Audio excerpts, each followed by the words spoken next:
shown a figure. You can see that I have shown the analogy between notebook and block on a blockchain.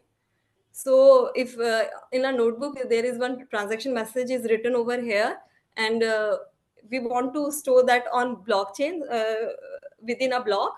So is it possible to store that message as a unique fingerprint? Is it possible? Yes, we can calculate the unique fingerprint of any transaction message. How? By calculating its hash. So what exactly is the hash function? Hash function means what?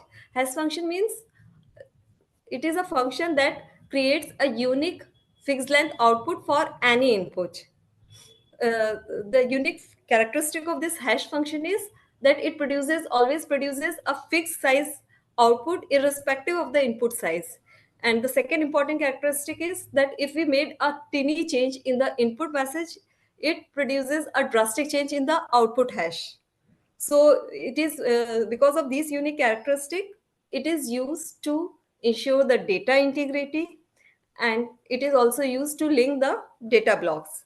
So here I've shown one example that if we calculate the hash of hello world, so I have just for simplicity I've shown few hexadecimal digits here, and if we again try to calculate the hash value of the same term hello world, but we just made a tiny change that instead of capital H, if we have used the small h, so it completely changed the hash value. So let me show you how we can do that.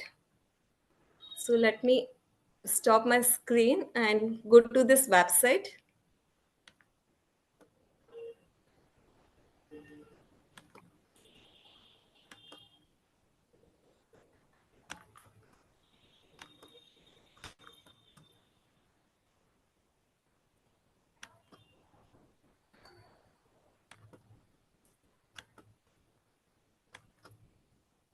So here I have shown the online tool to calculate the hash value, and here I have used the SHA-256 algorithm, that is secured hashing algorithm. It converts every input message into 256-bit hash value. So here I have shown hello. So you can see that 185 something like 256-bit hexadecimal digit is available here. And if I am changing it to small h,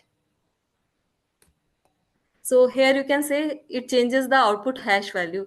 So in the same way, you can, if you are changing any kind of any changes in the input message, it in the same way it changes the output value, but always the output length is always the same.